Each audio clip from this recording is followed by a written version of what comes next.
We are live. NBA Rundown is back. I am sorry I've not been here. We'll do Tuesday and Friday. Thursday and Friday this week and next week. And then I should be back on track. I'll do a show for the Christmas Day games for sure. And then after that, I'll probably be back to the normal schedule. So anyways, I apologize. And it sucks because, I've been MIA during this NBA Cup. And I think this NBA Cup's been a lot of fun. So I'd like to talk about those games as well, too. Why don't we can do more NBA Cup tomorrow. That's what we'll do. So, okay, we'll do just this Thursday night's games. What's that white thing in my hair? That's terrible. I don't have lines for NBA Cup yet. I see them for you guys on the legal books. I don't have any offshore. I'll give you my quick thoughts on those. I don't think that we need to bet any of them right now. I think those lines are going to be fairly stable, and I think they're pretty well done. So let's dive right into tonight's slate. The Detroit Pistons are plus 12.5 in Boston, taking on the Celtics. Just ran projections this morning. My projections got pretty close to the lines on the first two games. And however, they like the under on both. Is there any trends for the under? Not really. Total's gone over in 6 of Detroit's last 7 games in Boston. Boston's won their last 5 games straight up. I don't think that really helps you that much. I don't know how interested you were in laying the minus 67, 64 on the money line.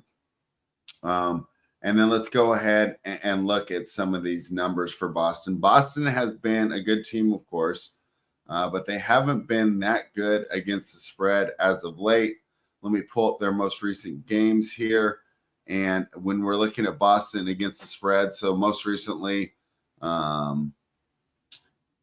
they did not cover against Memphis. They actually got – so wait, they've only covered once in their last 5 games. If I pull it up and I make it even farther, it's like they've covered 3 times in their last 10 games. No, 2 times in their last 10 games. So this team's really struggled against the spread as of late. These two teams did face off in Boston, and it was a 10-point win on a 12-point spread, and this was on the 4th of December. So Detroit did cover this number a little bit earlier. I had it projected at 13. The line's 12.5. Doesn't seem like a huge edge there. Let's take a look at the totals. So this is the trends for this game to go over, and Detroit 7-7 to the over on the road, no edge there at all. Boston 8-5 to the over at home. Let's see, after some rest. Both teams 9-10 to the over after a day off. These two teams have played twice so far already this season, and both games have went over. So basically, it's a long-winded way to say that I'm probably staying off this game because my projections like the under here. However, trends and the way these teams have been going have looked towards the over. For example, that last game that I mentioned where Detroit covered the spread against Boston, the game went over. It went over this number. It was 230. And we're looking at 227.5 tonight. When I'm looking here, what's up, Clyde? Your favorite player. The Kevin Huerter fan club is here. Clyde, don't worry. We'll get to Kevin Huerter and your favorite team here in a bit. Jason Tatum, game time decision. I'm trying to think how much that would really affect me. For the spread, it doesn't really affect that much because I still see Holiday, White, Jaylen Brown, and Porzingis in the lineup.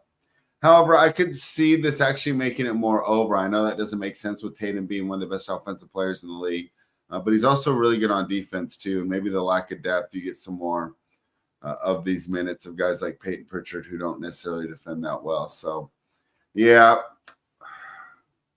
probably a stay away for me here because the projections like the under, but everything else is screaming over to me. I might even go against the projections here. So That's why we run numbers, but we're not always true to them. Let's move on to our next game.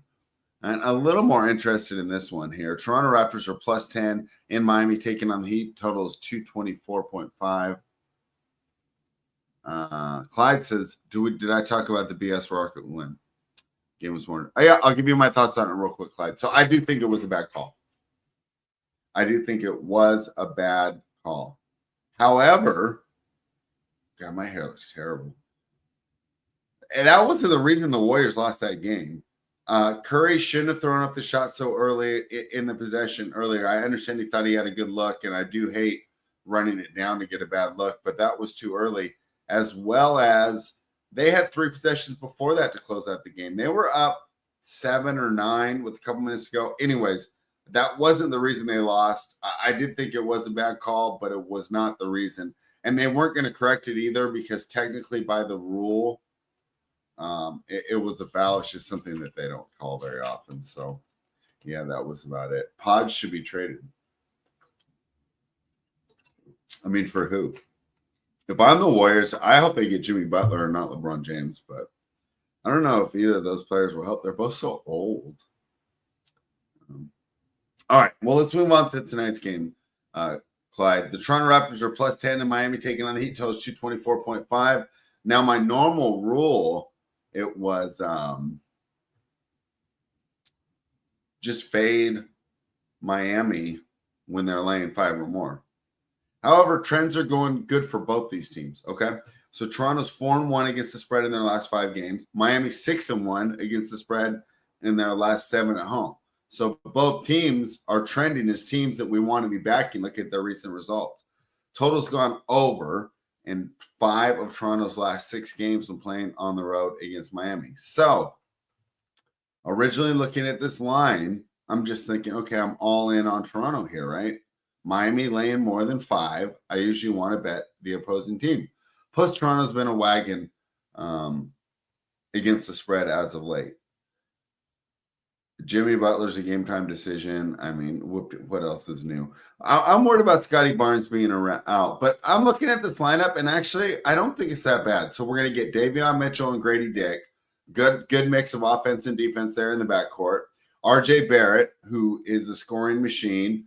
Ochai Agbaji, who's great on defense, and Podol, who's all right on defense. He used to be a lot better. He's fallen off in the last couple of years. But going against Bam Adebayo, I think you should be okay. Then I'm looking at these. This is what I'm worried about this Raptors bet, though, because we know the cover and spread's all about the bench. We got Jacoby Walter, Jonathan Mogbo, Kelly Olynyk getting the majority of the minutes off the bench.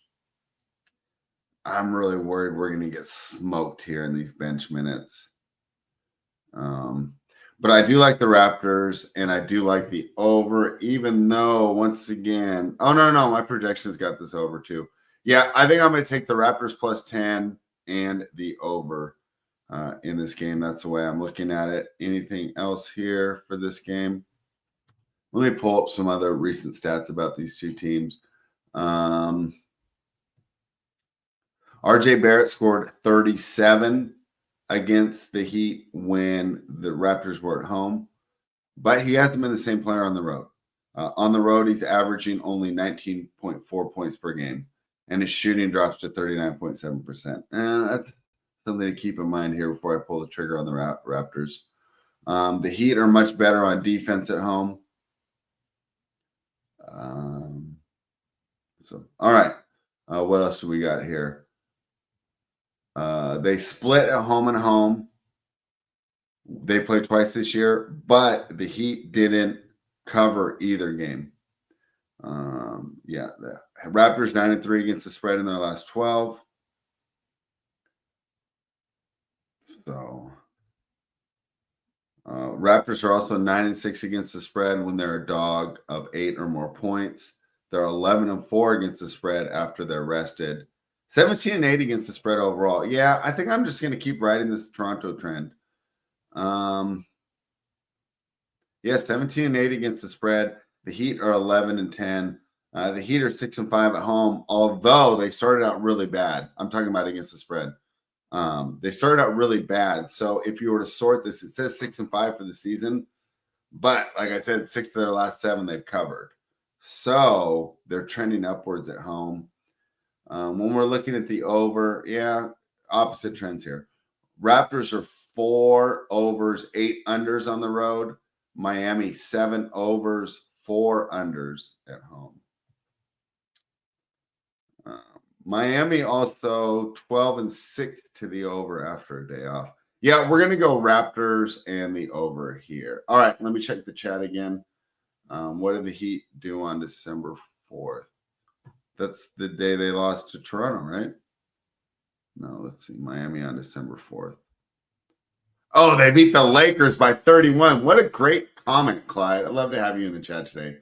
First road game for Toronto after 5 home games.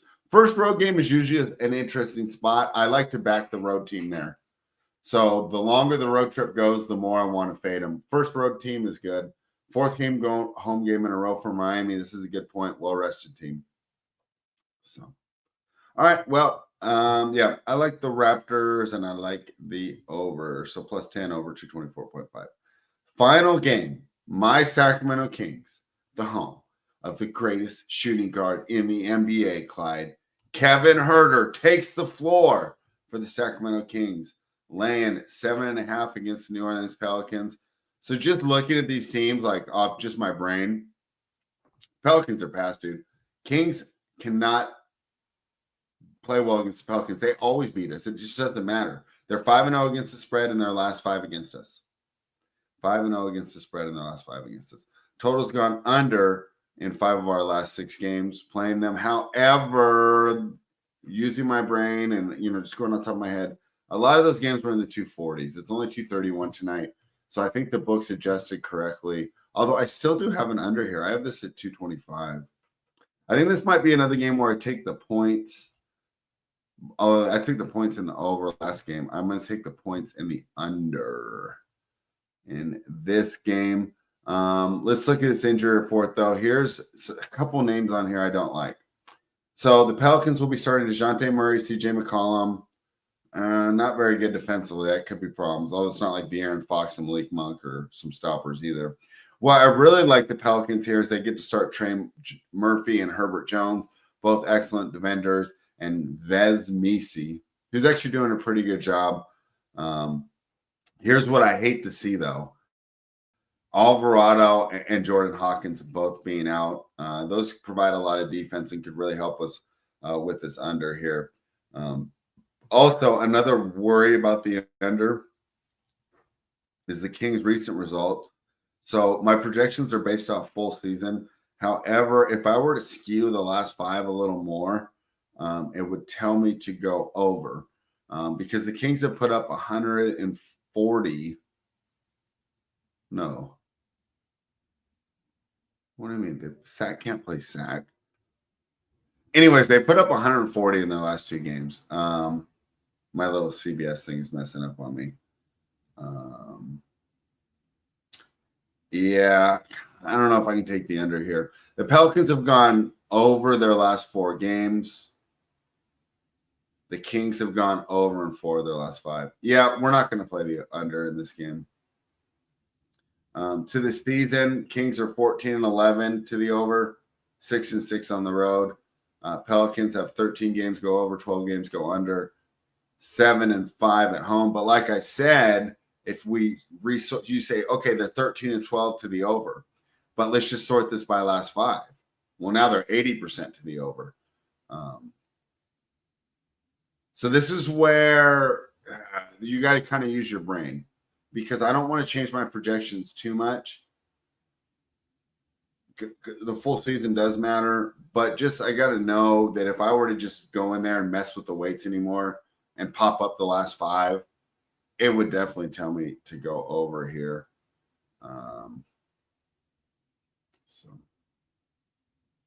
All right. Clyde says the Pelicans are just a year late on the tank for Wemby.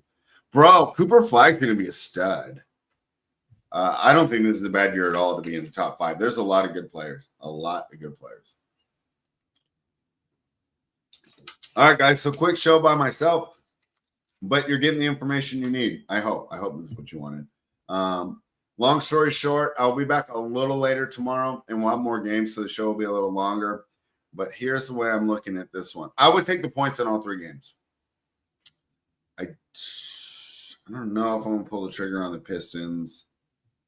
I'm definitely taking the Raptors, and I'm definitely taking the Pelicans plus the points. And I'm taking the over in the Raptors Heat game. I'll go on the Discord if I do decide to add any more. But remember, guys, this is Nuke the House. The website is nukethehouse.com. And you're going to want to become a member to get access to all our live shows. It's going to be a great weekend of football. This weekend is all right for college. Next weekend is going to be off the chain. Ray Gray Fox is going to do the preview shows. And then, of course, Keg and them will be live betting these games. So become a member, nukethehouse.com. Take advantage. Best bet for the day. Give me the Toronto Raptors plus 10.